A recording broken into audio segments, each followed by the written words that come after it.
Berbagai ujian sejarah telah menempa kita. Apa yang telah kita alami selama 32 tahun rezim otoriter Orde Baru misalnya, itu ketika PDI, adalah gemblengan nyata terhadap ideologi, keteguhan dalam semangat juang, dan soliditas organisasi.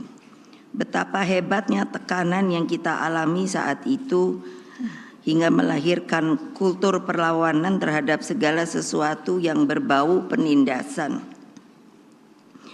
Watak dan karakter inilah yang muncul spontan ketika kita melihat ketidakadilan, kemiskinan, dan diskriminasi.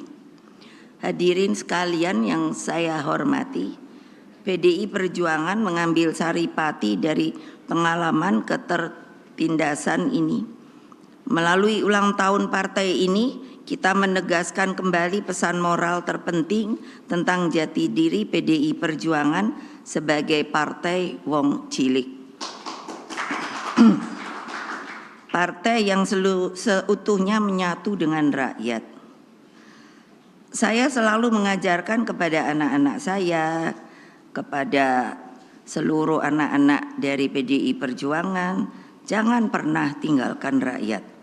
Sikap ini selain sebagai muara dan komitmen ideologis, juga dari realitas sejarah.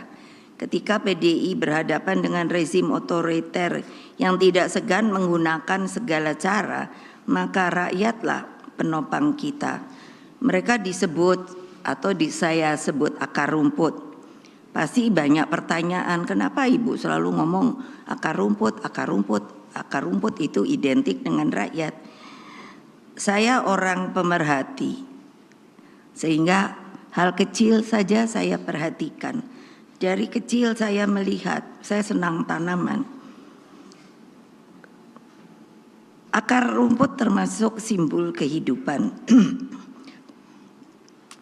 Saya selalu memperhatikan, dan rumput itu juga adalah makhluk Allah, dibuat oleh Allah Subhanahu wa Ta'ala.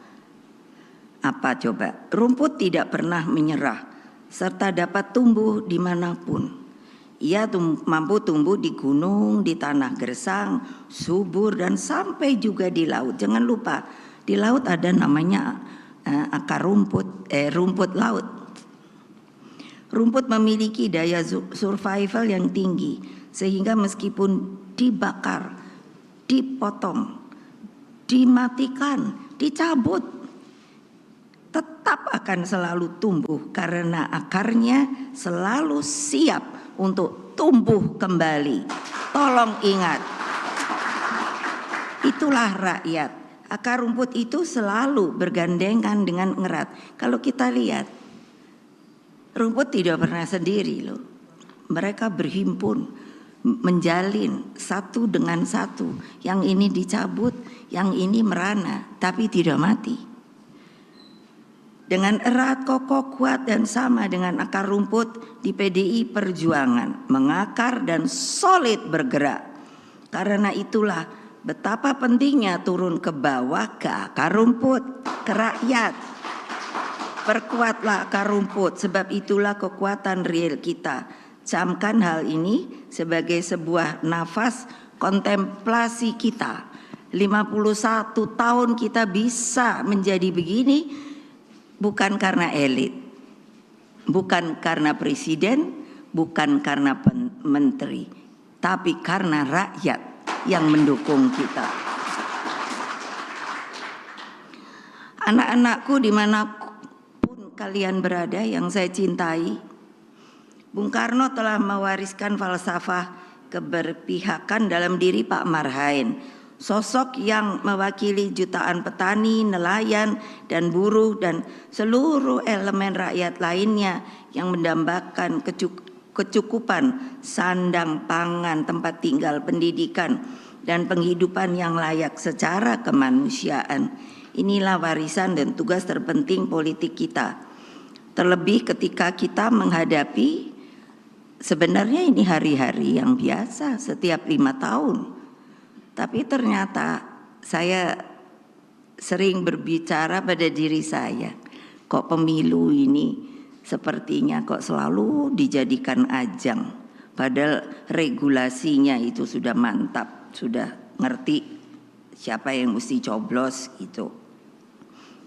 Pemilu adalah alat bagi rakyat Indonesia untuk menyampaikan seluruh aspirasi politiknya. Dalam proses ini, terhadap siapapun yang akan menjadi pemimpin ke depan, haruslah dipertimbangkan dengan matang. Rakyat Indonesia yang saya cintai, ini saya bicara sebagai Presiden kelima Republik Indonesia. Jangan tergiur. Jangan hanya melihat sosoknya, tetapi pikiran dan hatinya harus menjadi satu.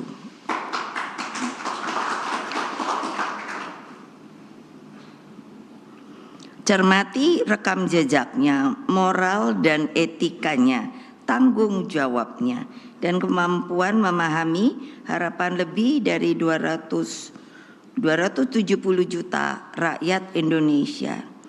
Dalam keseluruhan, syarat-syarat menjadi pemimpin, PDI Perjuangan bersama P3, Perindo, Hanura, dan para relawan meyakini bahwa Bapak Ganjar Pranowo dan Profesor Mahfud MD lah yang memenuhi syarat itu. Mereka berdua satu kesatuan Dwitunggal, sebab tidak ada negara maju tanpa adanya pemimpin yang memperjuangkan hukum agar berkeadilan. Tidak ada negara maju tanpa kepemimpinan yang manunggal dengan rakyat. Coba kita pikirkan di seluruh dunia, kalau ada pemimpin tidak menjalankan tugas dan kewajibannya dan justru tidak menaungi rakyatnya, pasti yang namanya negara itu lalu goncang.